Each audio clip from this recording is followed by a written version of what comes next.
나만의 노후를 위한 통장? 제정신이야? 나 혼자 벌었잖아. 내 돈을 내가 맘대로 못해? 안녕하세요, 여러분. 저는 올해 이른을 앞둔 정이라고 합니다. 오늘 제 이야기를 들려드리려고 이렇게 나왔는데요. 사실 이런 자리가 처음이라 많이 떨립니다. 하지만 혹시 저와 비슷한 상황에 계신 분들이 계시다면 제 이야기가 조금이나마 위로가 되지 않을까 싶어서 용기를 내봅니다. 본격적인 이야기 시작하기 전에 구독 한 번씩 눌러주시면 정말 큰 힘이 됩니다. 모두 건강하세요. 제가 오늘 들려드릴 이야기는 바로 몇 달 전, 그러니까 올해 봄에 일어났던 일입니다. 그날은 정말 평범한 새벽이었어요. 사실 저는 평생을 새벽 5시면 일어나는 습관으로 살아왔거든요. 남편 아침 식사 준비하고, 설거지하고, 집안 정리하고, 반찬 몇 개 만들고, 그날 새국 끓이고, 그게 제 일상이었습니다. 47년 동안요. 그날도 여느 때처럼 일찍 일어났는데 문득 환절기라 옷을 좀 정리해야겠다는 생각이 들었어요. 안방 장롱을 열고 겨울옷을 꺼내서 정리하고 있었죠. 그런데 맨 아래 칸 꽁꽁 묶어두었던 두툼한 솜니불이 눈에 들어왔어요. 평소에는 손목이 안 좋아서 꺼내볼 생각도 못했던 이불, 습기 제거제를 넣어 두려고 손을 쓱 넣었는데 이불 사이에서 뭔가 딱딱한 게 손에 만져지는 거예요. 처음엔 뭔가 했는데 꺼내보니 파란색 통장이었습니다. 은행 통장이요. 저는 그때까지 우리 집 통장은 다 제가 관리한다고 생각했거든요. 남편이 월급 받으면 제가 받아서 생활비 쓰고 애들 학비 내고 집안 살림 꾸리고 그게 당연한 줄 알았어요. 근데 이건 제가 본 적 없는 통장이었어요. 손이 떨리더라고요. 왜 이런 통장이 여기 숨겨져 있을까? 궁금하기도 하고 불안하기도 하고 그래도 남편 물건을 함부로 보면 안 되잖아요. 그렇게 망설이고 있는데 통장을 펼치는 순간 안쪽에서 작게 접힌 메모지 한 장이 바닥에 떨어졌어요. 그 메모지를 주워서 펼쳤을 때의 그 기분을 어떻게 설명해야 할까요? 거기엔 남편의 익숙한 필체로 이렇게 적혀 있었습니다. 나만의 노후를 위한 통장. 그 문장을 읽는 순간 귀가 먹먹해지고 눈앞이 하얘지는 것 같았어요. 나만의 노후를 위한 통장. 그럼 나는? 우리는? 47년을 같이 살아온 우리 부부는 뭐란 말인가요? 통장을 확인해 보니 금액도 적지 않았어요.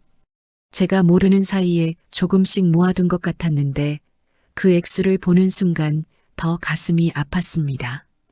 이 돈이면 둘이 편하게 노후를 보낼 수 있는 금액이었거든요. 그런데 남편은 혼자만 쓸 생각이었던 거예요. 저는 그 자리에 주저앉아서 한참을 멍하니 있었어요.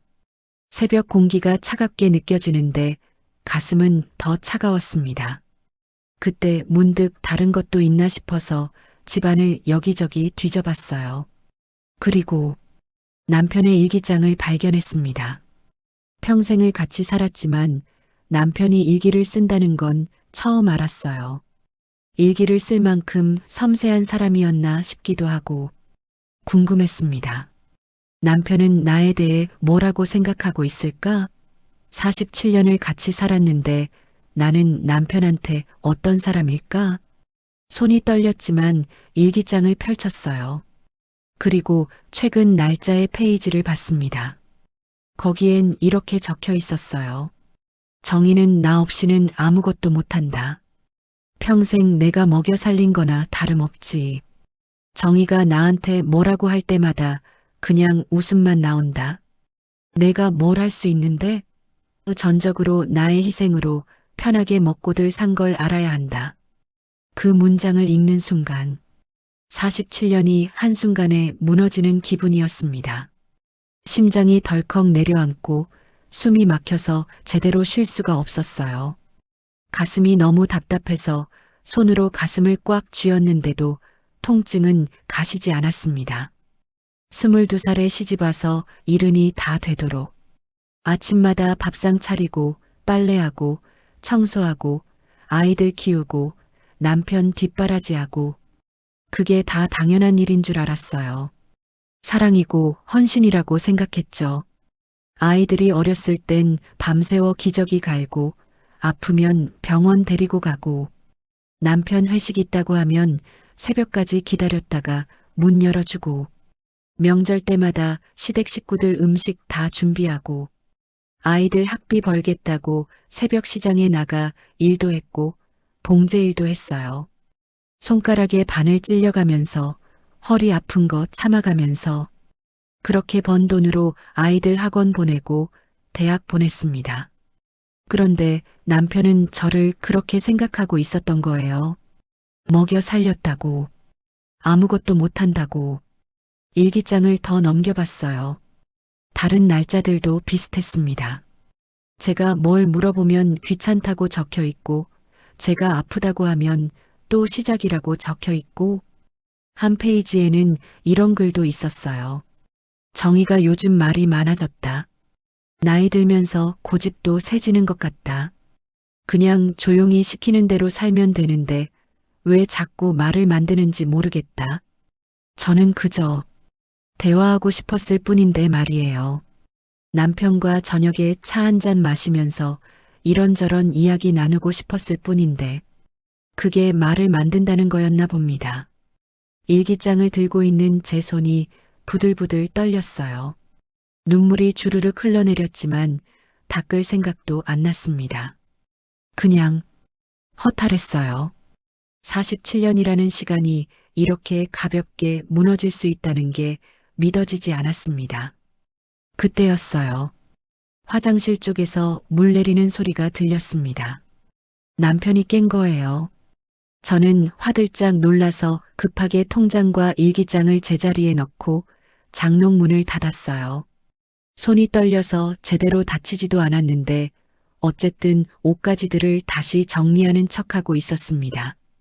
남편의 발소리가 점점 가까워졌어요. 쿵쿵쿵.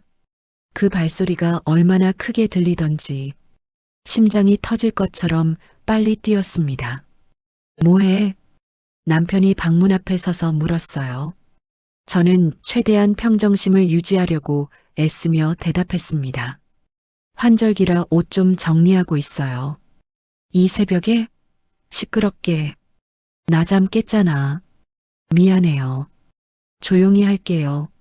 남편은 퉁명스럽게 대답하더니 다시 침대로 가서 누웠어요.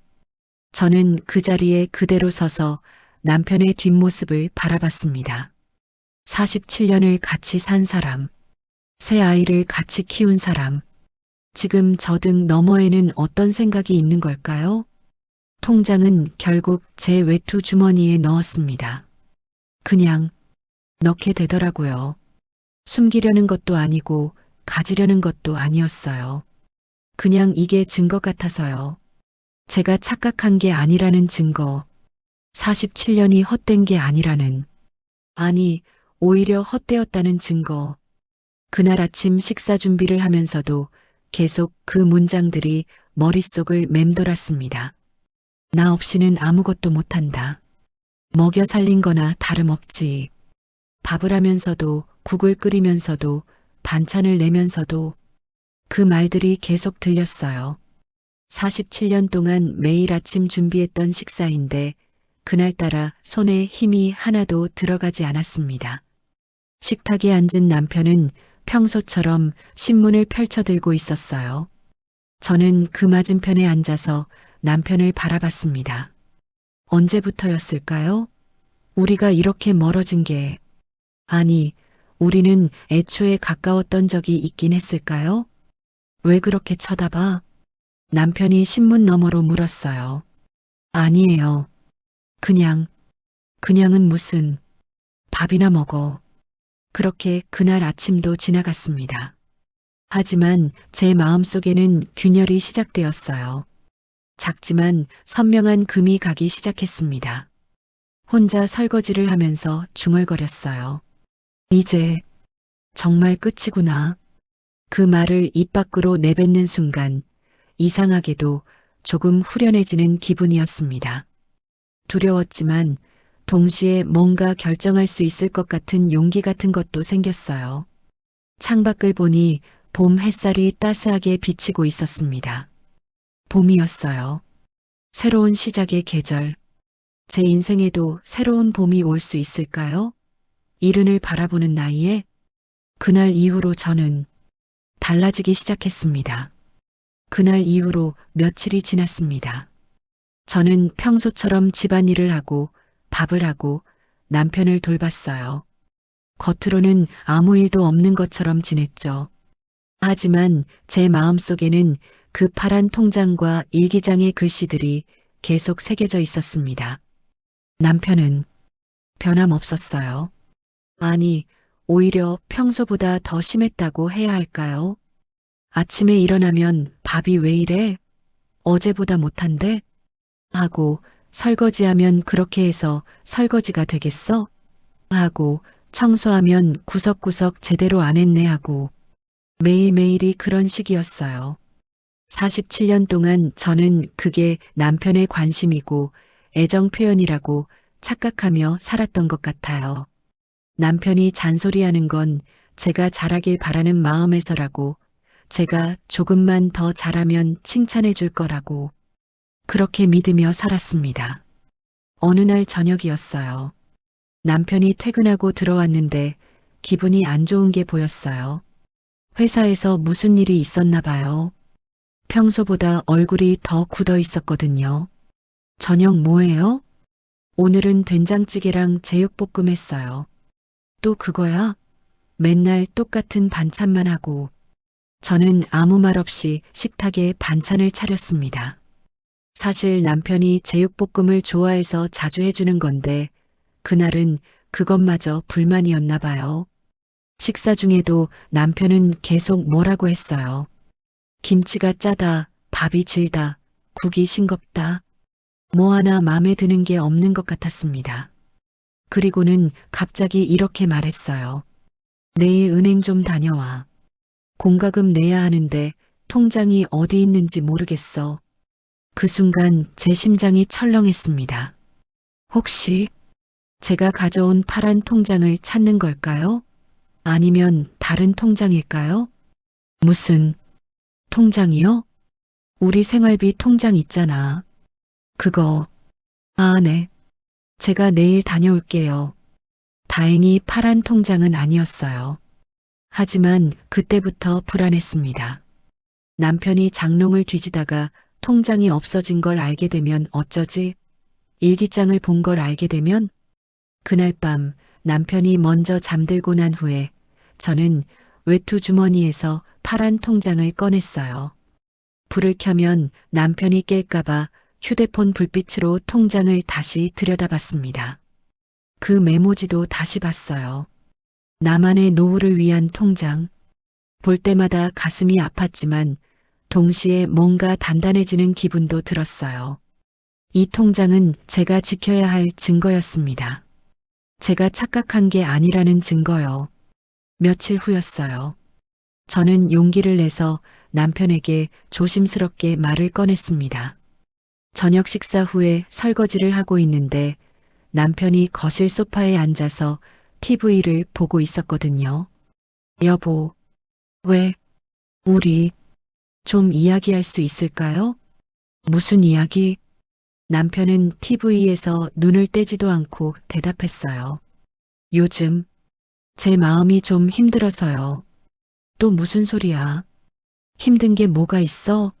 집에서 편하게 지내면서 편하게 지내는 게 아니라 저도 사람이고 존중받고 싶고. 그 순간 남편이 TV 리모컨을 탁 소파에 내려놨어요. 그리고 저를 쳐다봤습니다. 눈빛이 차갑더라고요. 존중? 갑자기 무슨 존중? 우리가 47년을 같이 살았잖아요. 그런데 요즘 제가 너무 힘들어요. 당신은 저를 어떻게 생각하는지. 저한테는 잔소리만 하고 대화도 안 하려고 하고. 대화? 우리 매일 얘기하면서 사는데 무슨 대화를 더 해?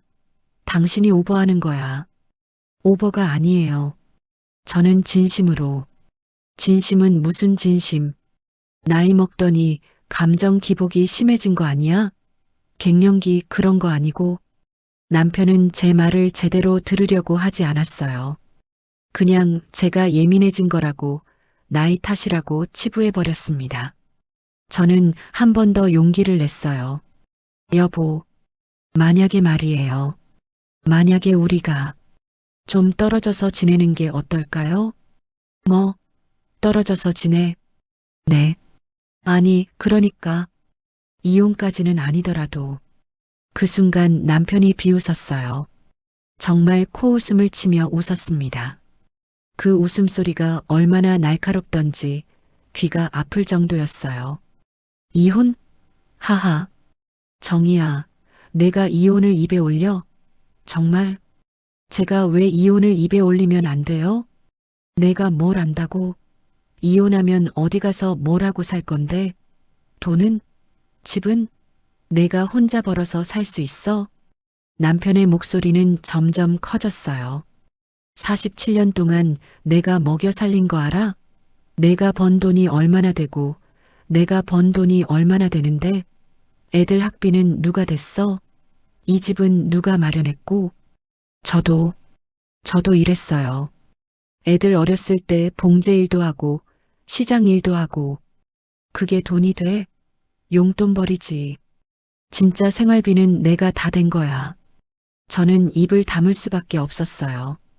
남편의 말에 반박할 말이 떠오르지 않았습니다. 아니, 떠올랐지만 말할 힘이 없었어요. 이혼 소리는 다시는 꺼내지도 마.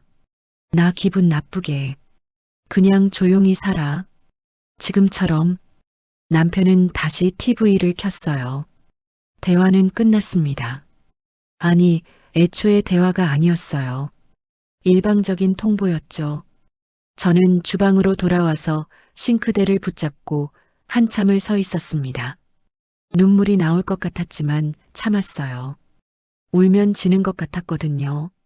그런데 이상하게도 그 순간 제 마음속에서 뭔가 단단하게 자라는 게 느껴졌어요. 남편의 그 말들이, 그 비웃음이 오히려 저한테 힘을 준 거예요. 그래, 내가 뭘 안다고? 저도 몰라요. 제가 뭘 할 수 있는지, 혼자 어떻게 살 수 있는지. 하지만 해보고 싶었어요. 해보지도 않고 포기하긴 싫었습니다. 그날 밤 남편이 골프 약속이 있다고 외출했어요. 토요일 오후에 나가서 저녁까지 먹고 온다고 했죠. 저는 그 시간을 이용하기로 했습니다. 평소에는 절대 하지 않았을 일이에요. 하지만 그날은 달랐어요. 저는 가방을 들고 집을 나섰습니다. 동네에서 조금 떨어진 곳에 부동산이 있었어요. 예전에 지나가면서 본 적이 있었거든요. 저는 떨리는 마음으로 그 부동산 문을 열었습니다. 어서 오세요. 젊은 남자 직원이 반갑게 맞아주었어요. 혹시 전세 나온 집 있을까요? 작은 원룸이나 투룸 같은 거요. 아, 네. 찾으시는 지역이랑 예산이 어떻게 되세요? 이 근처면 좋겠고요. 예산은 한 2천만 원 정도요. 사실 제가 모아둔 돈이 그 정도였어요. 애들 어렸을 때 봉제 일하면서 몰래 모아둔 돈이었죠. 남편은 그 돈이 있는지도 몰랐어요. 그래도 집안에 큰일이 생기면 이 돈을 다 내놓을 생각이었어요. 결코 단 한 번도 혼자서 사용한다는 생각을 해본 적은 없었죠. 아, 그 정도면 괜찮은 원룸 나온 게 있는데. 한번 보실래요? 네, 볼게요. 직원과 함께 몇 군데를 돌아봤어요. 다 작은 방들이었지만 이상하게도 마음이 설렜습니다. 내 공간이 생긴다는 게, 내 이름으로 계약한다는 게 이렇게 떨리는 일인 줄 몰랐어요. 그 중에서 햇빛이 잘 드는 작은 원룸이 마음에 들었어요. 방 하나에 작은 부엌, 화장실. 그게 전부였지만 충분했습니다. 이 집으로 할게요. 네. 진짜요? 다른 데는 안 보셔도 돼요? 괜찮아요. 여기가 좋아요. 결정하고 나니 후련했어요. 떨리긴 했지만 이게 맞는 것 같았습니다. 계약서를 쓸 때 손이 떨렸어요. 계약자 이름을 쓰는 란에 제 이름을 쓰는데 펜을 쥔 손에 힘이 안 들어가더라고요. 한정희. 제 이름을 또박또박 쓰면서 생각했어요. 이게 제 인생의 첫 출발이구나. 이른을 바라보는 나이에 처음으로 제 이름으로 뭔가를 시작하는구나. 부동산을 나와서 집으로 돌아오는 길에 전화기를 꺼내 들었어요. 딸아이한테 전화하고 싶었거든요. 얘기를 나누고 싶었어요.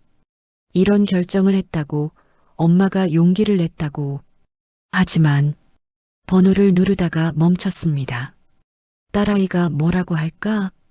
혹시 말리는 건 아닐까? 엄마, 나이 들어서 어디 가서 살려고 그래요? 그냥 참고 사세요라고 하면 어떡하지? 그 말을 들으면 저는 또 무너질 것 같았어요. 그래서 결국 전화를 하지 못했습니다. 혼자 결정하고 혼자 해내야 할 일이었어요. 집에 도착해서 남편이 돌아오기 전에 저는 조용히 짐을 정리하기 시작했습니다. 옷장 깊숙한 곳에 이사 가방을 꺼내서 제 옷 몇 벌을 조심스럽게 넣었어요.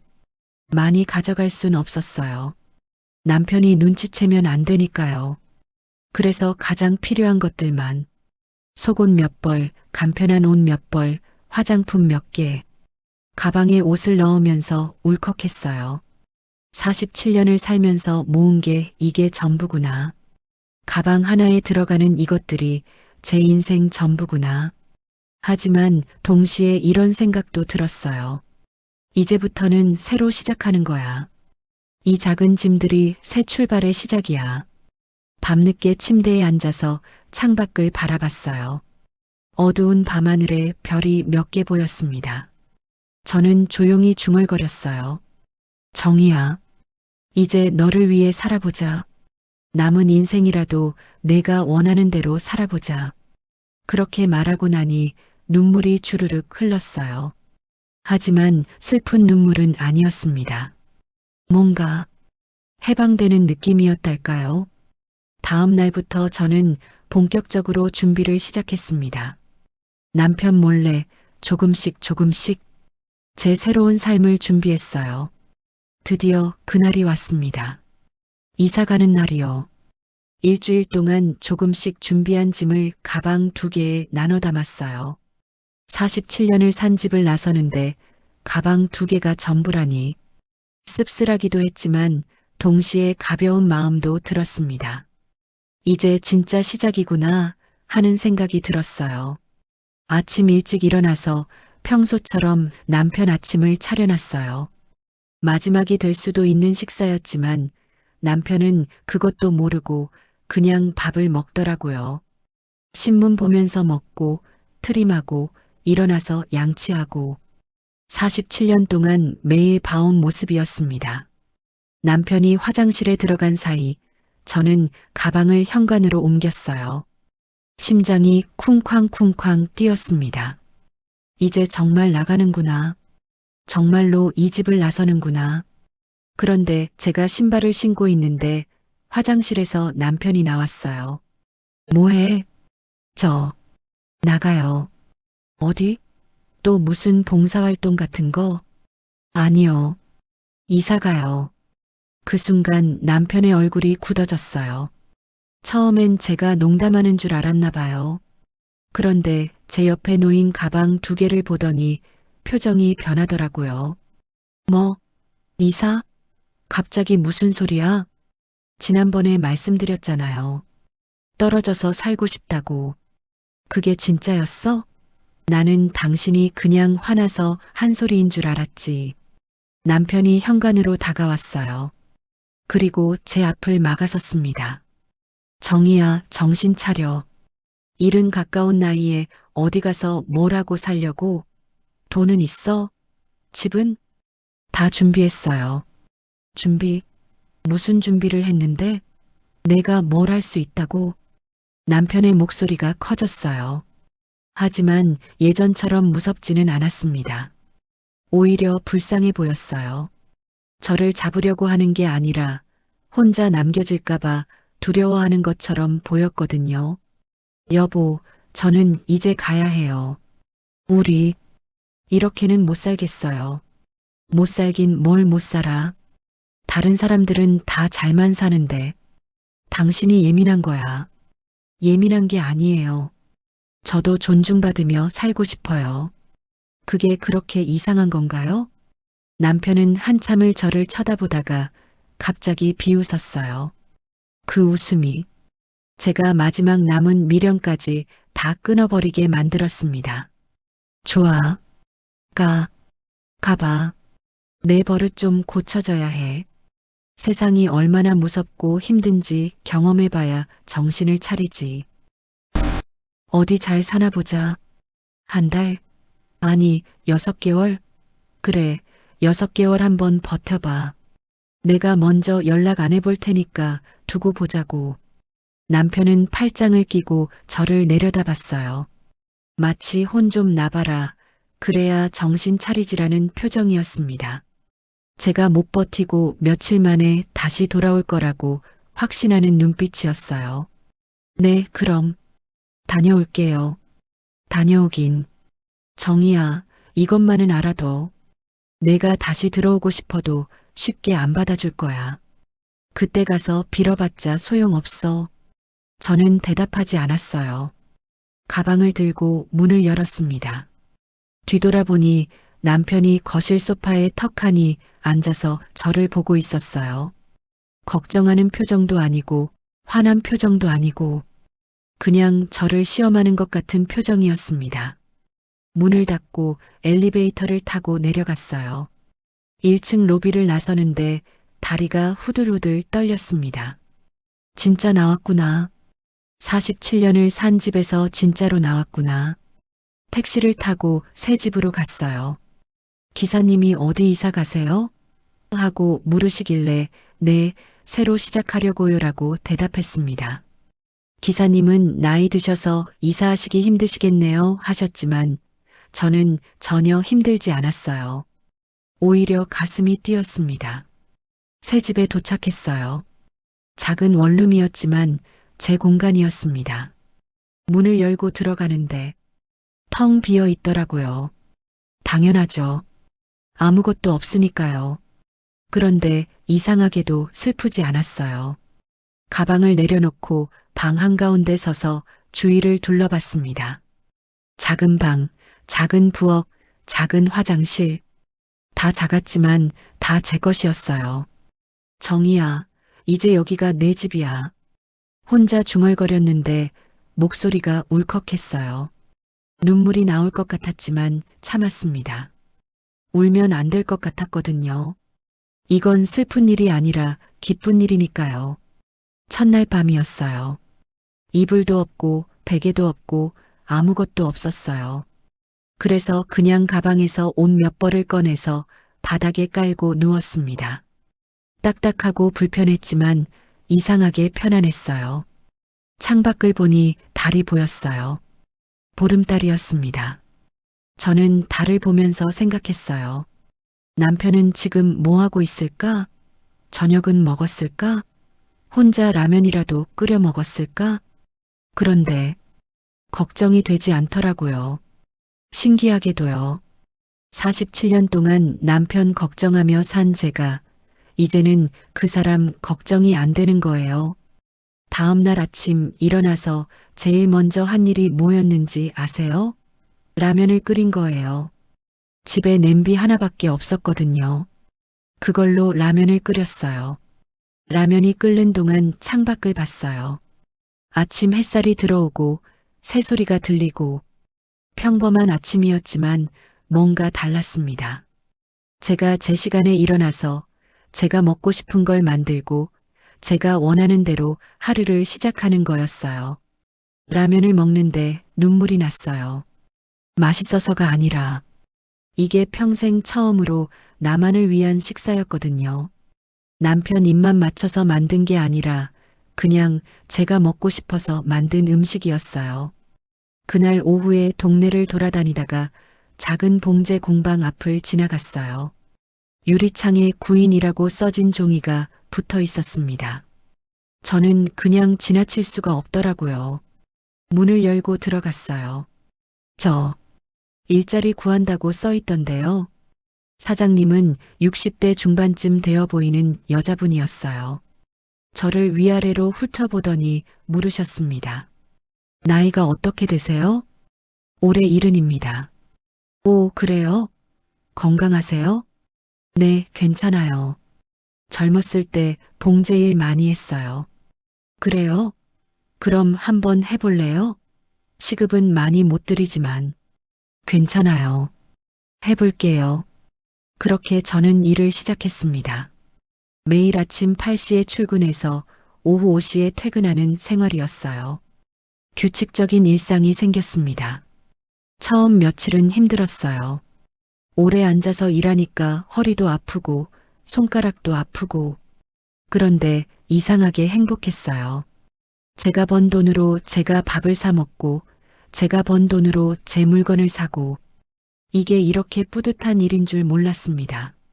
한 달이 지나고 2달이 지나고 석 달이 지났어요. 남편한테서는 연락이 없었습니다. 아마 정말로 제가 못 버티고 연락하길 기다리고 있었나 봐요. 하지만 저는 연락하지 않았어요. 할 필요가 없었거든요.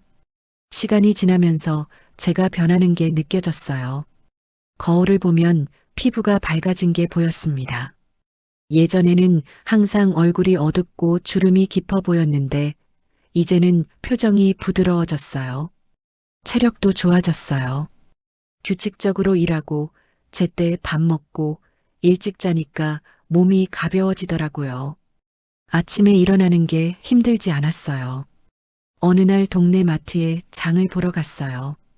그런데 계산대 직원분이 저를 보더니 이렇게 말하는 거예요.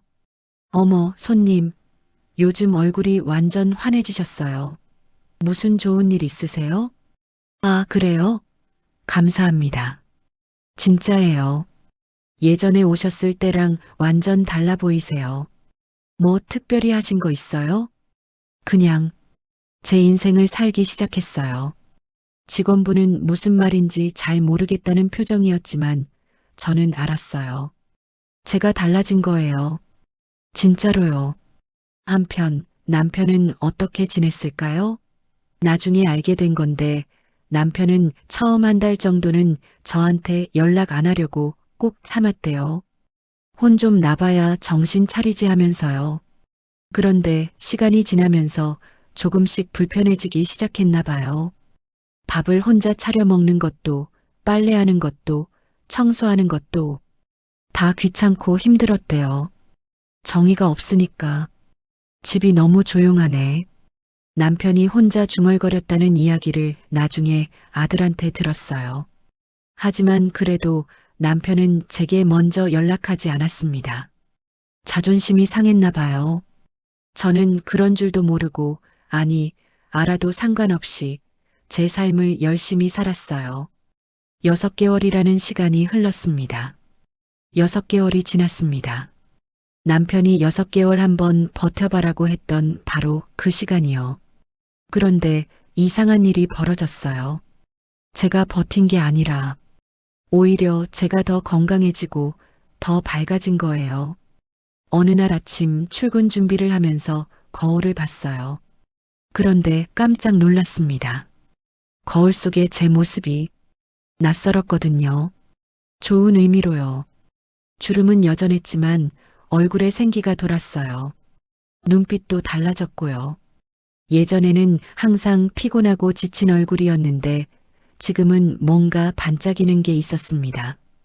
희망 같은 거? 그런 게 보였어요. 저는 거울 속 제 자신에게 말을 걸었어요. 정희야, 너는 이제 너답게 살고 있구나. 잘하고 있어. 진짜 잘하고 있어. 이상하죠? 이른을 바라보는 나이에 거울 보고 혼잣말하는 게. 근데 그게 필요했어요. 저 스스로를 응원해 주는 게요. 47년 동안 한 번도 제 자신을 칭찬해 본 적이 없었거든요. 공방에서 일하는 것도 이제는 완전히 익숙해졌어요. 사장님도 저를 좋아하시고 같이 일하는 동료들도 다들 좋은 사람들이었습니다. 점심시간에 같이 도시락 먹으면서 이런저런 이야기 나누는 게 그렇게 즐거울 수가 없었어요. 다른 분들이 텔레비전 드라마 이야기하면 저도 끼어서 아, 나도 그거 봤어요. 하고 누가 손자 이야기하면 저도 우리 손주는 말이죠. 하고요. 어느 날은 젊은 직원이 저한테 이렇게 말했어요. 정희 이모, 요즘 완전 얼굴이 동안되신 것 같아요. 처음 오셨을 때랑 완전 다르세요. 그래, 그렇게 보여? 네, 진짜요. 뭔가 편안해 보이세요. 옛날엔 좀 불안해 보이셨는데 지금은 완전 안정적이고 편안해 보여요. 그 말을 듣는데 가슴이 따뜻해지더라고요. 아, 내가 정말 달라졌구나. 다른 사람 눈에도 보일 만큼 달라졌구나. 일하면서 웃는 일이 많아졌어요.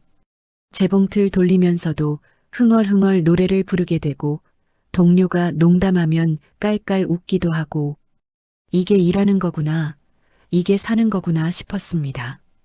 퇴근하고 집에 가는 길도 좋았어요. 작은 원룸이지만 거기가 제 집이었으니까요. 문을 열고 들어갈 때마다 다녀왔습니다 하고 인사했어요. 아무도 없지만 그냥 기분이 좋아서요. 저녁에는 제가 먹고 싶은 걸 만들어 먹었어요. 간단하게 계란말이랑 김치, 밥 한 공기면 충분했어요. 혼자 먹는 밥이 외롭지 않냐고요? 전혀요. 오히려 제일 편안한 시간이었습니다. TV 보다가 보고 싶은 프로그램 있으면 그냥 봤어요. 남편 눈치 볼 필요도 없고 뭐 이런 거 보냐는 소리 들을 필요도 없었죠. 제가 보고 싶으면 보는 거예요. 그렇게 살다 보니 활력이 생겼어요. 삶의 의욕이랄까요? 예전에는 그냥 하루하루를 견디는 기분이었는데 이제는 매일매일이 기대되는 거예요. 어느 토요일 오후였어요. 저는 동네 시장에 장을 보러 갔습니다. 봉제 공방에서 일하면서 받은 월급으로 장을 보는데 그게 얼마나 뿌듯한지 몰라요. 제가 번 돈으로 제가 먹을 걸 사는 거잖아요.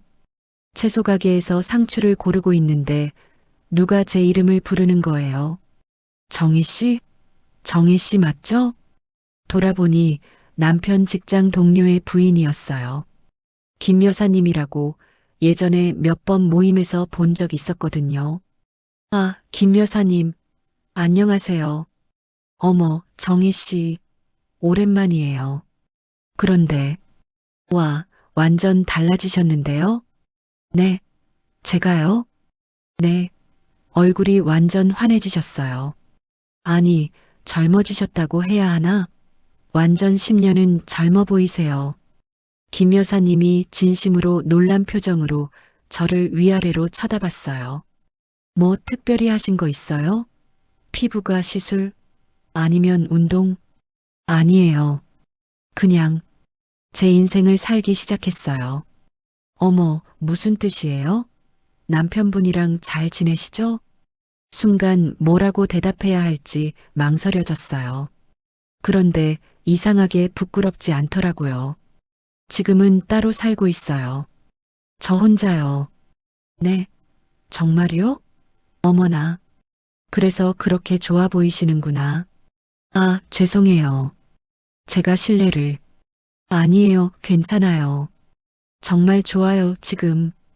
김 여사님은 신기하다는 표정으로 저를 보더니 이렇게 말했어요. 정희 씨, 진짜 멋지세요. 그 나이에 새로 시작한다는 게 쉬운 일이 아닌데. 정말 존경스러워요. 우리는 조금 더 이야기를 나눴어요. 김 여사님이 어디서 사시냐고, 일은 하시냐고 물어봐서 다 대답해줬습니다. 그리고 헤어질 때 김 여사님이 이렇게 말했어요. 우리 남편한테 얘기해도 돼요? 그 사람이 정희 씨 남편분이랑 가끔 연락하거든요. 네, 괜찮아요. 사실 그 순간 이 소문이 남편 귀에 들어갈 거라는 걸 알았어요. 그런데 이상하게도 신경 쓰이지 않았습니다. 오히려 알려주고 싶었어요. 제가 이렇게 잘 지내고 있다고요. 그날 저녁 집에 돌아와서 장본 채소들을 정리하면서 문득 남편 생각이 났어요. 지금 남편은 뭐 하고 있을까? 사실 6개월 동안 단 한 번도 남편한테서 연락이 없었어요. 문자도 전화도 없었죠. 저도 연락하지 않았고요. 그렇게 우리는 완전히 단절된 채 살았습니다. 나중에 아들한테 들은 이야기인데요. 남편은 그동안 혼자 살면서 많이 힘들었대요. 처음엔 저 없어도 잘 살 수 있다고 큰 소리 쳤지만 시간이 갈수록 불편한 게 한두 가지가 아니었대요. 밥을 차려 먹는 것부터 문제였죠. 편의점 도시락만 먹다 보니 속이 안 좋아지고 그렇다고 직접 해 먹으려니 귀찮고 빨래도 쌓이고 집도 어질러지고 무엇보다 외로웠대요. 저녁에 집에 들어가면 아무도 없는 거예요. 불도 꺼져 있고 조용하고 다녀왔습니다 해도 대답하는 사람이 없고요. 처음엔 자유롭다고 생각했대요. TV도 마음대로 보고 아무 때나 자고 싶을 때 자고. 그런데 그게 한 달, 2달 지나니까 공허해지더래요. 특히 주말이 힘들었대요. 예전에는 제가 아침 차려주고, 점심 차려주고, 저녁 차려주고, 그게 다 당연한 줄 알았는데 혼자 라면 끓여 먹으면서 문득문득 제 생각이 났대요. 끓여주던 된장찌개가 그립네. 김치볶음밥이 생각나. 그러다가 어느 날 저녁 남편이 혼자 식탁에 앉아서 배달 음식을 먹고 있었대요. 치킨이었나? 그걸 먹다가 문득 제 웃음소리가 떠올랐대요.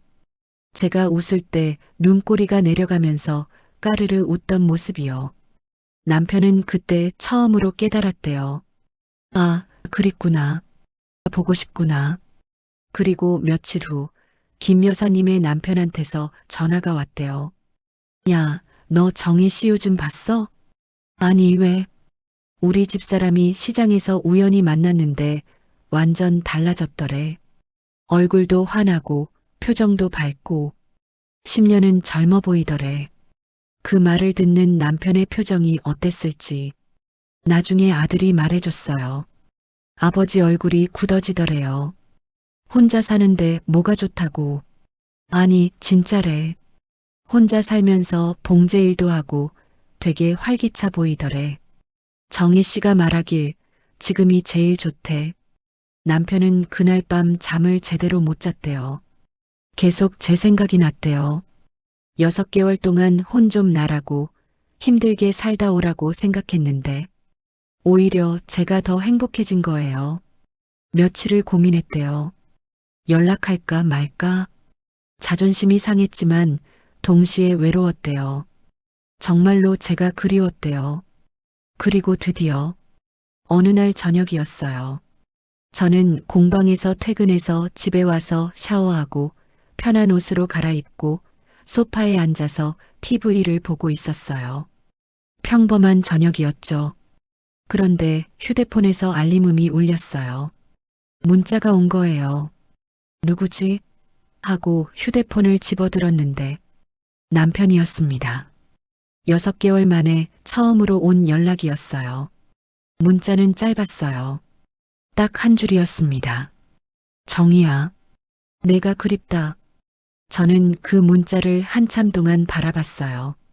화면을 뚫어져라 쳐다봤습니다. 손이 떨렸어요. 가슴이 두근거렸어요. 어떻게 대답해야 할까?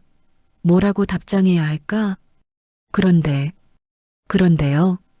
저는 답장하지 않았어요. 휴대폰을 내려놓고 창밖을 바라봤습니다. 저녁 노을이 지고 있었어요. 하늘이 주황빛으로 물들어 있었죠. 저는 조용히 미소를 지었어요. 씁쓸한 미소도 슬픈 미소도 아니었어요. 그냥 평온한 미소였습니다. 남편이 저를 그리워한다고요? 이제 와서요? 물론 미운 마음은 없었어요. 원망하는 마음도 없었고요. 그냥 이제는 그게 중요하지 않았어요. 중요한 건 제가 저를 그리워하지 않는다는 거예요. 과거의 제 모습, 남편 눈치 보며 살던 제 모습을 그리워하지 않는다는 거예요. 저는 지금이 좋았어요. 혼자 있는 게 좋았어요. 제 시간에 일어나고, 제가 하고 싶은 일하고, 제가 먹고 싶은 걸 먹고, 제가 보고 싶은 TV 보고, 이렇게 사는 게 좋았어요. 창밖의 햇빛을 바라보면서 생각했습니다. 늦게라도 알게 되지요.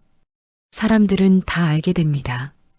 결국 인생은 나로부터 다시 시작된다는 걸요. 남편이 저를 원하든 원하지 않든 그건 이제 중요하지 않아요. 중요한 건 제가 저를 원하냐는 거예요. 제가 저를 사랑하냐는 거예요. 저는 이제 저를 사랑합니다. 이른을 바라보는 나이에 처음으로 저 자신을 사랑하게 됐어요. 그리고 그걸로 충분합니다. 휴대폰이 다시 울렸어요. 아마 남편이 또 문자를 보냈나 봐요. 하지만 저는 확인하지 않았어요. 대신 일어나서 부엌으로 갔습니다. 오늘 저녁은 뭘 먹을까?